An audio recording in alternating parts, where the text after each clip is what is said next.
Y muchas gracias por acompañarnos aquí en esta revista del TEC de Monterrey, del Centro para el Futuro de las Ciudades, Entorno y Futuro, y con un tema pues que te es muy cercano, que te es muy propio, tanto en tu larga experiencia profesional como ahora donde también estás en el despacho, que es el tema de la infraestructura. Entonces, bueno, antes que nada, gracias por estar aquí con nosotros.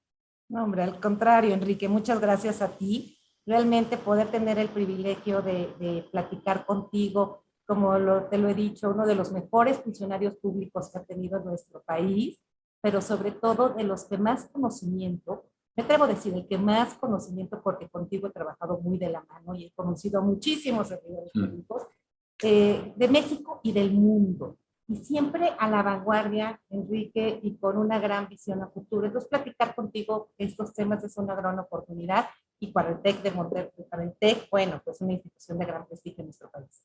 Te agradezco mucho, Yuri, gracias por los comentarios y además yo pienso lo mismo de ti y hemos trabajado muy a gusto en diferentes temas y justamente lo que me gustaría platicar. A ver, yo creo que uno de los retos grandes del país, en general del mundo, pues es el crecimiento económico, cómo generar más riqueza y evidentemente cómo repartirla mucho mejor, porque una de las áreas donde hemos fallado, creo yo, en general como mundo es en repartir mejor, pero finalmente hay que generar riqueza. Y me gustaría que nos hicieras tus reflexiones de cómo se vincula el tema de la infraestructura y el crecimiento económico. O sea, ¿por qué se necesita infraestructura para que crezca la economía?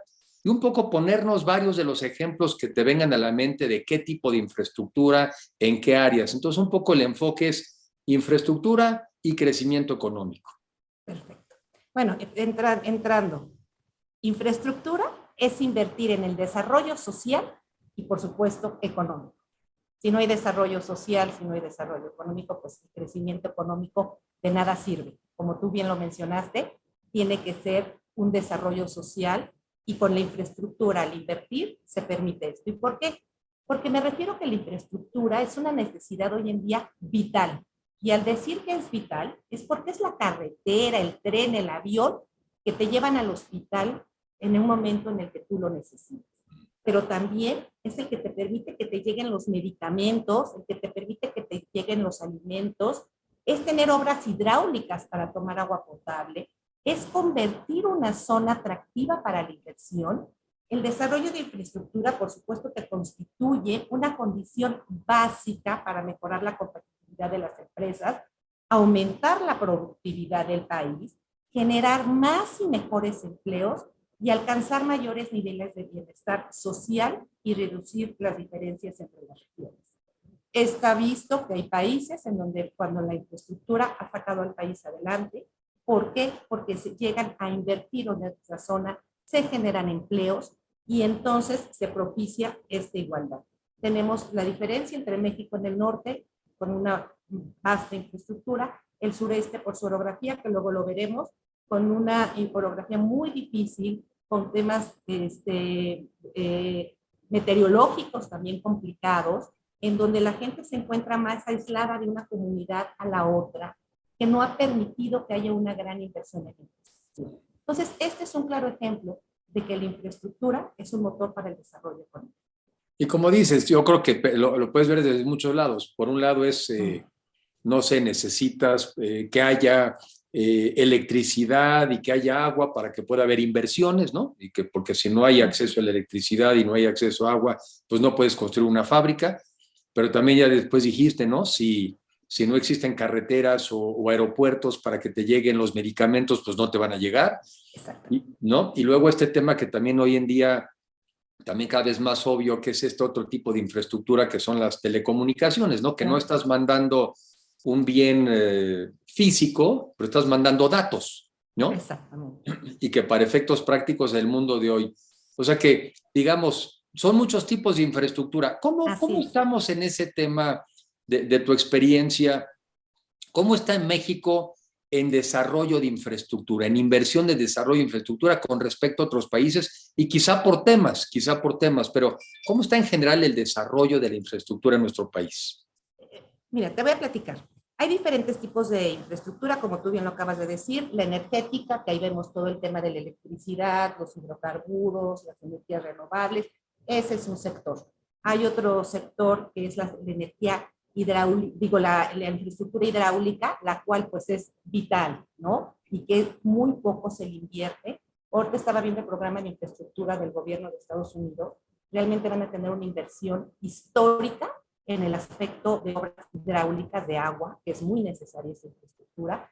Pero el tema que platicaremos el día de hoy, si tú estás de acuerdo, pues es la infraestructura en el transporte. Y la infraestructura en el transporte, pues son las comunicaciones y el transporte, que sí son esas carreteras, son esos puentes, son esos libramientos, son esas autopistas donde se transporta la carga, son las terminales de autobuses, por supuesto que son los ferrocarriles con sus libramientos, laderos, son los puertos con sus terminales, son los aeropuertos y por supuesto toda la infraestructura necesaria para poder tener un servicio de telecomunicaciones, para poder tener tecnología, para poder innovar, para poder tener internet, para poder llegar a la banda 5G, para este tipo de servicio que hoy en día es el servicio pues, de los más necesarios que podemos tener, ¿no? México, ¿cómo está respecto al cómo estamos en este sector? Bueno, aproximadamente, y te voy a decir datos pre-pandemia, te voy a decir datos pre-pandemia, porque te voy a hablar de lo que transportamos en carga y en pasajes. Entonces, la pandemia ahí hace que no sea tan real los datos. Vamos a hablar sobre, quitando este periodo, 2019, prepandemia, y te comento. La red carretera del país hoy en día suma 407,900 kilómetros. De ellos, 51,197 kilómetros conforman la red federal. De esta red federal, solo 10,614 kilómetros son autopistas. Wow. Autopistas, o sea, en donde pagas una cuota, y puentes de cuota. Y 40,583 son carreteras federales. Es la red libre de peaje, ¿no? La que tú tomas si te vas a Toluca por la de autopista o si te vas por la libre, ¿no? Estas son las libres. Esta red, esta gran red, en que realmente no estamos mal, ahorita te voy a decir porque no estamos mal comparado con otros países, tenemos mucho que hacer, mucho por hacer. En esta red se transporta el 95% de los pasajeros de nuestro país y el 55% de la carga. Eso es parte de carreteras. Luego vamos al sistema ferroviario. El sistema ferroviario nacional, fíjate que hay mucha gente que a mí me decía, oye, pues los trenes ya no existen. Claro que existen. Y son los que transportan hoy en día el 13% de la carga. En pasajeros es muy bajo, es el 2%, pero tenemos 23,389 kilómetros de vías en operación. 23,000. Ahí tenemos 389 kilómetros. Ahí tenemos una gran oportunidad, por ejemplo, en el sureste. Tienen una gran vía en donde se puede hacer un extraordinario mantenimiento y ponerle centros logísticos a lo lado de esta, que es la Chiapas-Mayap. Hace muchos años ustedes la conocíamos como la Bestia, porque claro, pues ahí sí te acuerdas. Sí, claro. En esta gran vía, que tiene muchísimos años, que en alguna época fue concesionada, pero después ya ahorita está en manos del Estado, se logró recuperar de esta concesión. Esta gran vía es un punto de conexión para llevar bienes a lo largo de todo el sureste. Bueno, luego tenemos 11,000, somos un país privilegiado, como tú lo has dicho muchas veces, te lo he aprendido, por su ubicación geográfica, pero también tenemos 11,500 kilómetros de costas. Eso es, claro, vaya, un privilegio en nuestro país, ¿no? Tenemos habilitados 117 puertos con terminales, pero no obstante, solo en 16 se concentra el 67% de la carga. ¿Cuáles son los puertos más importantes? Y déjame decirte que uno de los más importantes de América Latina, si no es el primero, es Manzanillo. Está Lázaro Cárdenas, Coatzacoalcos, Altamira, Veracruz, que tuvo una gran inversión, se duplicó su capacidad de TEUs, de capacidad de carga en Veracruz, y en los puertos transportamos el 31% de la carga. Luego tenemos un sistema aeroportuario. Perdón, en los puertos se mueve el 71% de la carga. El 31% de la carga. 31 de de la la carga. carga. Ok. Y de los pasajes mínimos, prácticamente no hay cruceros, no hay muy pocos. Y menos ahorita con COVID, pues Sí. bajó muchísimo. Luego, el sistema aeroportuario nacional, ese tú lo conoces muy bien, pero está conformado por 77 aeropuertos, de los cuales 64 son internacionales. O sea, México tiene una gran conectividad internacional en cuanto a números de aeropuertos. No tenemos grandes hubs más que Cancún, pero sí tenemos esa conectividad en diferentes puntos de la República. Ahí se transportaban 80 millones de pasajeros y la carga había sido muy baja, 700 millones de toneladas de carga. Sin embargo, este es un mercado en el que hay que poner la visión, porque hoy en día el e-commerce es la forma de adquirir. ¿Hace cuánto yo tengo de no ir a una tienda? Creo que no desde la pandemia, sino desde antes de la pandemia. Ya no te da tiempo de tú ir a buscar, sino tú te metes a una de las aplicaciones y adquieres. Entonces, la entrega y la llegada por vía aérea se vuelve muy importante. A eso se le implica un crecimiento importante en el aeropuerto de Querétaro, por ejemplo, subió, donde llegaba bastante carga en el aeropuerto de Toluca, ¿no? Ahora, ¿cómo estamos respecto al mundo? De acuerdo con el Foro Económico Mundial, uno de los factores que explica la competitividad que presentan los diferentes países es la dotación y la calidad de su infraestructura. El segundo pilar de 12 que marcan el índice de competitividad es precisamente el de la infraestructura. Este es el segundo. En materia de infraestructura, y te voy a poner aquí un poco de historia. A principios, en el 2013, estábamos en el lugar 64 de 148 países. Hubo una gran inversión y hubo un gran programa de infraestructura en la administración anterior y llegamos a ocupar el lugar 54. O sea, mejoramos 10 lugares. Casi 10 lugares, sí. ¿Qué pasa? ¿Cómo estamos respecto a los otros países? Te voy a poner en América. Siempre hablamos de una competencia con Brasil y con Chile, ¿no? Bueno, pues en infraestructura, México ocupa en el transporte, estoy hablando, ya no estoy hablando en la infraestructura general, ya me estoy bajando a la infraestructura en el transporte. En el transporte, México tiene lugar 51.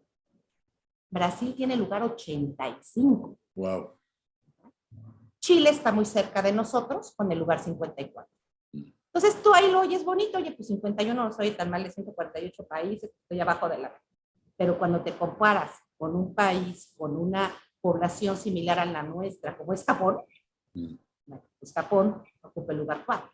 Wow. Y un país que en los años 70 estaba como México en desarrollo y que logró rebasarnos a todo lo que da, como es Corea del Sur, pues ocupa el lugar número 5. Wow, sí, en claro. la infraestructura, en el transporte. Entonces, esos datos nos ubican de la importancia que tiene el transporte en los países desarrollados económicamente. Oye, Yuri, una pregunta. México, y lo mencionaste en datos de cuando dijiste la cantidad de carreteras que tenemos en México y de esas cuántas son federales, en fin, pero sobre todo el dato tan duro que dijiste, 95% del transporte de las personas se hace por carreteras. Sí. Tú que estuviste también en esta conversación, en esta discusión, México en el pasado tuvo ferrocarriles y tuvo ferrocarriles también para pasajeros, pero fuera del tema del Tren Maya, que no lo meto en la conversación, sí hace sentido hacía sentido en algunos tramos volver a pensar en ferrocarriles. Bueno, y de hecho, lamentablemente tuvimos también el tema fallido del ferrocarril hacia Querétaro, pero entiendo que también la idea era que potencialmente llegara a la frontera. ¿Tú crees que los ferrocarriles para pasajeros en México hacen sentido desde el punto de vista de rentabilidad? Porque yo también siempre he escuchado que los ferrocarriles en el mundo entero prácticamente están subsidiados. Y no pasa nada, no pasa nada de malo. Es una infraestructura social. No pasa nada, siempre y cuando tengan la densidad suficiente para justificarla, en fin. Pero tu visión en general sobre el tema de los ferrocarriles para efectos de pasajeros. Bueno, le estás preguntando a alguien que ama el transporte. Entonces, yo sí creo que el ferrocarril como medio para comunicar dos zonas urbanas con alta densidad de la población se vuelve muy necesario. Mm. Haz de cuenta, el México-Toluca. Mm. O sea, el México-Toluca es un ejemplo, el México-Querétaro es otro ejemplo. Ahora, por ejemplo, el Es, México-Toluca no para polemizar ahorita, pero ahorita en el corto plazo como que pues, mucha gente diría, oye, pues si teníamos la carretera, incluso una carretera renovada, claro que esto se va a volver, o ya es prácticamente, se va a ir volviendo una metrópoli, pero como que en el corto plazo luego esas cosas no quedan tan claras. Pero en fin, te dejo. te voy a decir, te voy a decir yo qué le veo a esto. Hay proyectos que su costo-beneficio te dan una rentabilidad social. Y el tren, por ejemplo, el México-Toluca o el México-Querétaro o el de Guanajuato, León, Guadalajara, ¿no? Por comentarte. O el eléctrico de Guadalajara o el de Monterrey o el de Huehuetoca. Bueno, este tipo de trenes, ¿qué permite hacer? Que la gente pueda viajar más rápido, sin contaminar, a un costo más económico. Y entonces se vuelve este círculo virtuoso. ¿Por qué? Porque yo llego en menos tiempo a mi trabajo, me vuelvo más productiva, y al ser más productiva, pues mi país se vuelve más competitivo.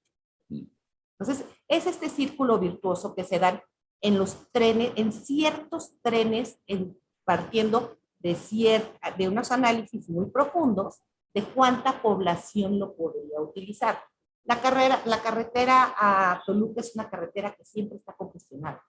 Tiene muchísimo tránsito. Tenemos la libre, tenemos la autopista, con una gran ampliación que en la ciudad desde la Marquesa hacia adelante, pero quedó muy bien esta ampliación, pero siempre está contaminada.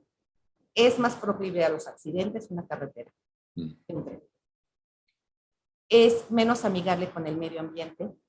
¿Por qué? Porque, bueno, pues todavía no pasamos de lleno a los autos eléctricos, que esperemos que vayamos para allá. Y ese es un tema que tenemos que hacer ya.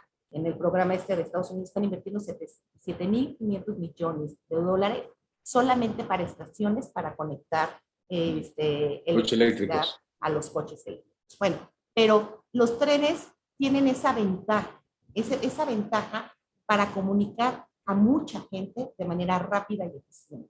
Entonces, hay trenes que son rentables, hay trenes que no son rentables, hay trenes que tienen razón de ser y hay trenes que no tienen razón de ser. Hay trenes turísticos. El de Cholula al centro de Puebla es un tren turístico. El de Chihuahua es otro tren turístico, ¿no? Muy padre, que dicen que está padrísimo. Bueno, y hay trenes de vocación social y de vocación para la productividad de la gente y por lo tanto la competitividad.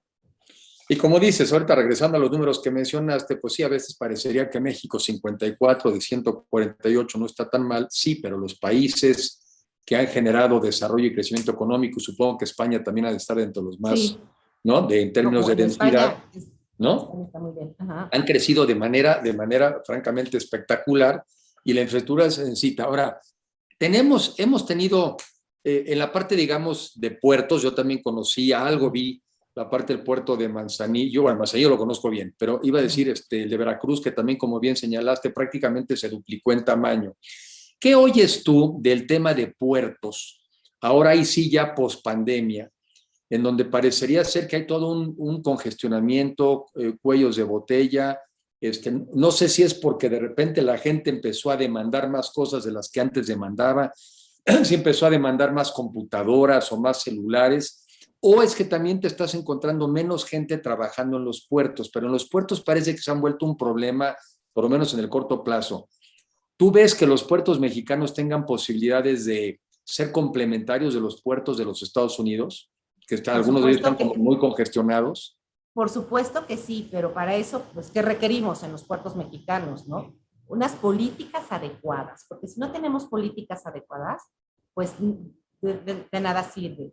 Necesitamos también, aparte de las políticas adecuadas, infraestructura, recintos fiscalizadores, pero que sean digitales, rápidos, que no se tarden en descargar la mercancía, la revisión, sino de manera automática. Y la innovación se vuelve prioritaria.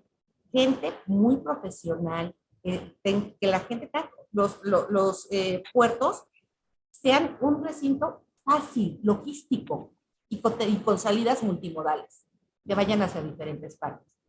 Creo que tenemos mucho todavía que hacer en nuestros puertos. Creo que aquí Hubo este problema por la pandemia. Manzanillo ha funcionado a lo largo de la historia bien. Pues por Manzanillo llegaba el gas, mucho gas, y funcionó de manera bastante eficiente. O sea, no se puede decir que no era un puerto eficiente.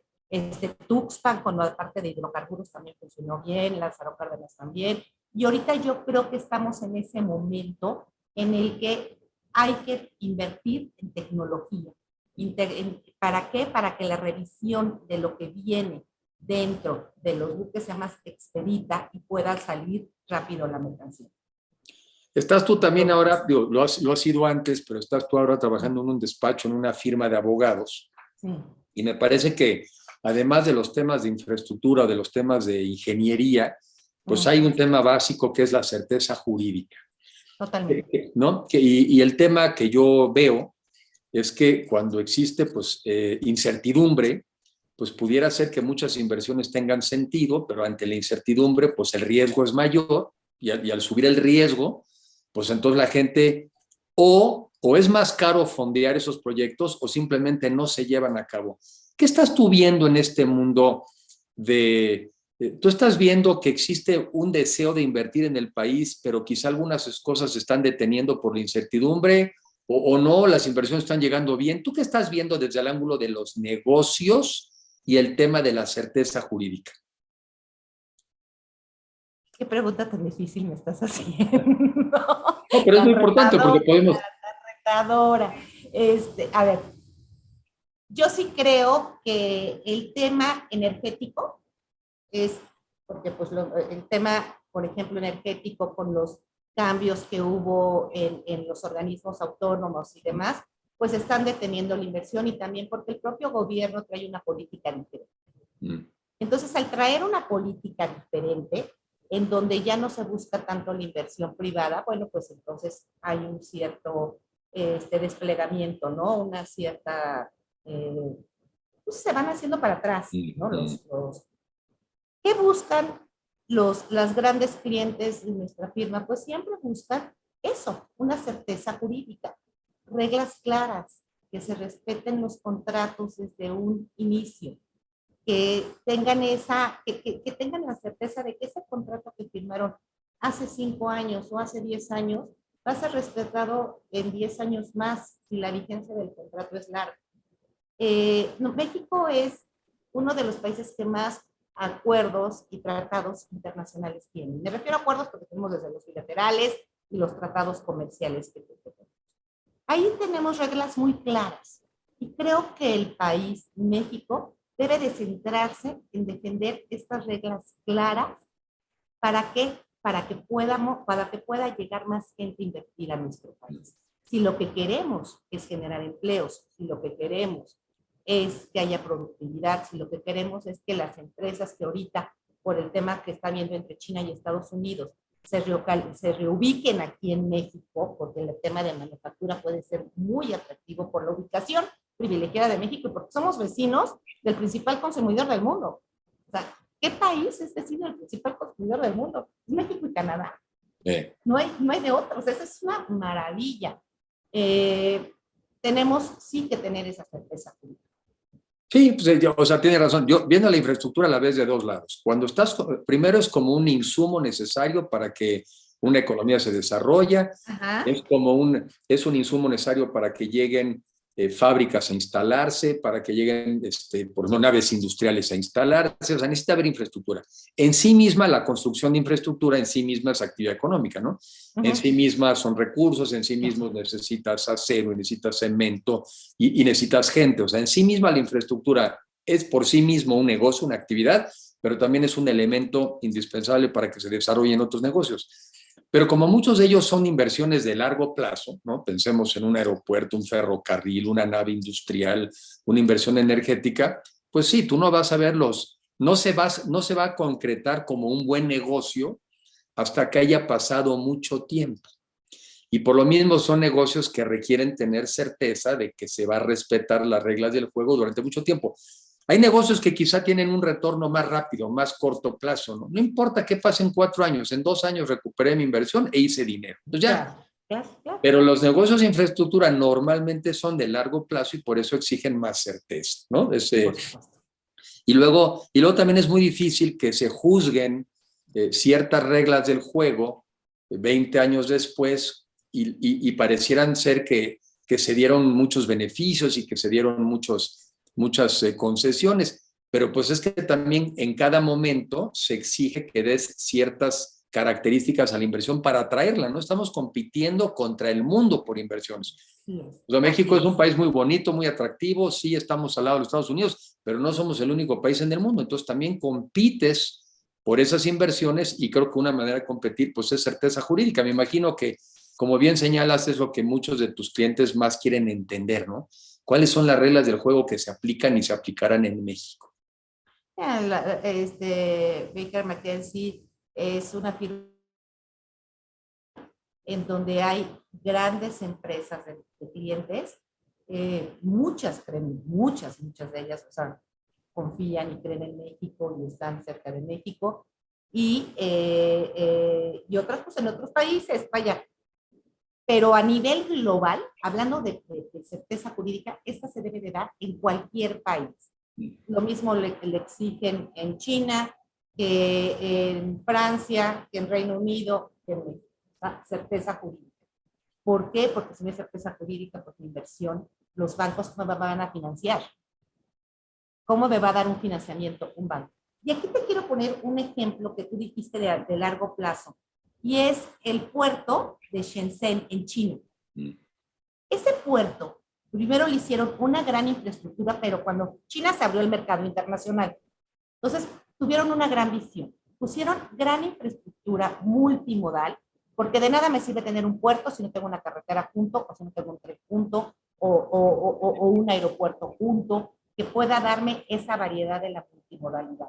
Entonces, en este aeropuerto, en este puerto, hicieron una zona económica especial. Y al ser una zona económica especial, pues entonces bajó el tema de los impuestos. La mano de obra económica, que nosotros en México pues tenemos un gran bono demográfico, y entonces eso permite que tengamos una buena mano de obra. Somos muy competitivos en el tema de la mano de obra, igual que China. Y entonces ese puerto de Shenzhen es el 10 del mundo. Wow. Y es una gran ciudad como ocasión logística, es una ciudad inteligente, es una ciudad innovadora, pero surge de ese puerto. Otra cosa con esa vocación logística que se han convertido varias ciudades. Surge, por ejemplo, con el aeropuerto de Schiphol, Ámsterdam, ¿no? Está ubicado en el corazón de Europa Occidental, en el centro, así puesto. Luego, llega un ferrocarril a la terminal. Tiene hoteles a su alrededor, áreas comerciales a su alrededor, industria a su alrededor. Entonces se volvió un hub con muchísimos vuelos de interconexión. Hay grandes hubs como Frankfurt, Heathrow, Atlanta, Chicago. Hay muy grandes hubs, pero este hub en específico, como a mí me gusta mucho el ejemplo, porque tiene las dos cosas: la ubicación geográfica privilegiada en el centro del occidente, muchas conexiones de varias aerolíneas a vuelos internacionales, y toda esa infraestructura que le denominan ciudad-aeropuerto. Esa parte de la ciudad-aeropuerto, ¿cómo ha enriquecido a esa zona? ¿Qué derrame económica ha dado a esa zona? Y me estás poniendo a pensar que, por ejemplo, que hay lugares, no creo que muchos en México, pero algunos, que quizá a partir también de la cancelación del aeropuerto internacional de la Ciudad de México, el de Texcoco, pueden tomar cierta ventaja, como creo que puede ser el aeropuerto de Guadalajara. Que al final del día dices, bueno, pues ya no puedo llegar a la Ciudad de México, ya no va a haber esa infraestructura, pero bueno, también desde Guadalajara puedo proveerle a una parte del país, o quizá Monterrey, desde Monterrey puedo proveer otra. O sea, puede que haya algunos ganones, pero digo, muy poquitos. El país en su conjunto yo creo que pierde, pero que algunas regiones dicen, bueno, pues a falta de, por lo menos capitalizo. Y me parece que de lo que te oigo es luego analizar si Guadalajara puede también convertirse en esa parte como de estas ciudades aeropuertos. Te digo que tienes una gran visión. Por supuesto que Guadalajara ayuda. La distancia no es muy larga, ahí tiene mucho mercado. Guadalajara es un aeropuerto, es el tercero en pasaje a nivel nacional, el pasaje a nivel nacional. Es un aeropuerto que está concesionado, es lo importante de la certeza comunitaria. Se concesionó a finales de los 90, 96, 97, por ahí, a un grupo aeroportuario del Pacífico. Este grupo aeroportuario del Pacífico se comprometió con el gobierno a operar el aeropuerto y a estar invirtiendo. Entonces, hacen planes quinquenales. Y te puedo platicar de Guadalajara porque a mí me tocó revisar su plan quinquenal 2019-2024. En ese plan quinquenal que plantearon en Guadalajara, van a invertir 8,400 y cacho 80, creo, millones de pesos. ¿Y qué va a pasar? Entre otros, van a ampliar su terminal y hacer una nueva pista. Tenía cierto tipo de problemas sociales de terrenos aledaños y demás. Pero bueno, se da la ampliación. Hoy en día ese aeropuerto tiene capacidad para 12 millones de pasajeros. Con esta ampliación se podría llegar a 21 millones de pasajeros. O sea, subiríamos 9 millones de pasajeros, muy importantes. Prácticamente se estaría duplicando, ¿no? Y si esta inversión se está dando en tiempo y en forma y arreglaron el tema social que había, bueno, pues para 2024, 2025 estaremos teniendo un aeropuerto todavía más grande de lo que es Guadalajara. Un caso, por ejemplo, Cancún, cada ratito está ampliándose, porque es un hub internacional, es un punto de conectividad. De Cancún parten muchos aviones. Sí, y otra vez se genera en sí mismo, eso genera pues desarrollo económico y desarrollas hoteles y restaurantes y empresas de logística, ¿no? Y centros de reuniones y reuniones de convenciones. O sea, como dices, la ubicación geográfica sin infraestructura pues no sirve de mucho. Una buena ubicación geográfica con infraestructura pues es una maravilla. Para no abusar de ti, ¿qué reflexión final nos podrías dejar? Y más como pensando que queremos llegar a los jóvenes mexicanos, a los jóvenes que muchas veces mi impresión es que conocen el presente de cómo se los dibujamos, lo que leen en muchos lugares, no es la mejor de las películas del país, la visión que muchos de ellos tienen, y a veces es una visión negativa sobre el México que tenemos y sobre el potencial de México el que podemos ser. Tú, de tu experiencia profesional, ¿qué mensaje les podrías decir a los jóvenes en términos de, oigan, este es el país que podría ser, pero con base en lo que conozco, con base en lo que sé? Porque el joven, repito, y los comprendo, desde estarnos escuchando a muchos de nosotros adultos en las conversaciones, en las comidas, qué aburrido, hasta estar viendo los medios de comunicación, pues ¿de dónde sacan una visión positiva del país, no? Entonces, ¿tú qué podrías comentar así como de cierre? Bueno, antes que nada, pues quiero felicitar a los jóvenes, a los que lleguen a leer este artículo de la revista o los que lleguen a escuchar un poco, porque son jóvenes interesados, son jóvenes que están en instituciones preparándose y estudiando, son el futuro de nuestro país, son nuestros, quienes nos van a ayudar a que nuestros hijos, nuestros nietos vivan en un México mejor. Entonces, antes que nada, felicitarlos. Como hemos mencionado, y yo me voy a enfocar en el tema de esta entrevista, que es la infraestructura, y lo que les quiero decir es respecto a la infraestructura.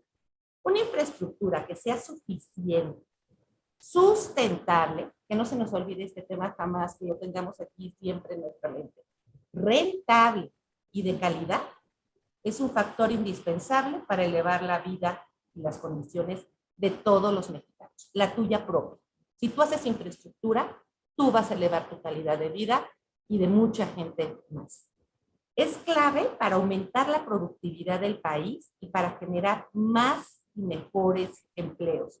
Permite que nuestras empresas, que las empresas mexicanas y las que se vienen a México, compitan en mejores condiciones en el mercado internacional. Pero para tener un programa de infraestructura que sí realmente tenga este impacto, hay que pensar a largo plazo, hay que tener una visión de futuro. Siéntanse privilegiados de haber nacido en este país, porque están naciendo en un país con una ubicación, y lo reitero, geográfica privilegiada, con una de las fronteras más grandes del mundo, con el país que más consume a nivel global. 11.500 kilómetros de costas, un clima maravilloso, un bono demográfico extraordinario. Y aparte, los mexicanos. Claro. O sea, por si fuera poco, estamos los mexicanos. Pero para que un programa de infraestructura de esta naturaleza funcione, tiene que ser visto a largo plazo, tiene que tener una planeación estratégica adecuada que siempre esté demostrando su rentabilidad, con una visión logística, sustentable y, reitero, conectividad multimodal. Y me refiero, estoy hablando del transporte. Se requiere identificar previamente qué inversiones se van a hacer, qué componentes necesitan esas inversiones, qué contrapartidas fundamentales y tener criterios de prioridad, o sea, de priorización. Hay que poner este primero, ¿qué va primero? ¿No? Es necesario, por supuesto, potenciar la inversión en el sector, para lo cual pues, se requiere la participación de la inversión privada. O sea, no podemos tener un país competitivo si no permitimos la inversión privada en la infraestructura. Una obra de infraestructura debe de buscar utilizar siempre, y cada vez hay más, materiales renovables. Buscar el autoabasto energético. Es importantísimo. Reutilizar el agua. Si puedes, reinyecta el manto acuífero. ¿Por qué vas a desperdiciar toda esa agua si la puedes reinyectar al manto acuífero? Entonces, esa visión que tiene que tener un joven, más allá de construir una carretera, tiene que ir mucho más allá. Pues, si vas a construir una carretera, pues tienes que pensar también en el tema de innovación y tecnológico. ¿Cuántas redes no hay cableadas subterráneas? Entonces tienes que dejar un espacio para meter la fibra óptica, el cable oxidal, si va a ser wireline o si va a ser wireless, pues también si estás en redes eléctricas, eso no me toca a mí, pero también cuando estás planeando los aeropuertos, o no me tocaba a mí, pero cuando estás planeando un aeropuerto, también tienes que pensar en eso, no nada más en el aeropuerto en sí, sino cómo voy a ayudar que este aeropuerto tenga infraestructura en la tecnología, que también se necesita bastante. Se podrá poner aquí una antena para los satélites, se podrá aquí poner una antena para mis redes.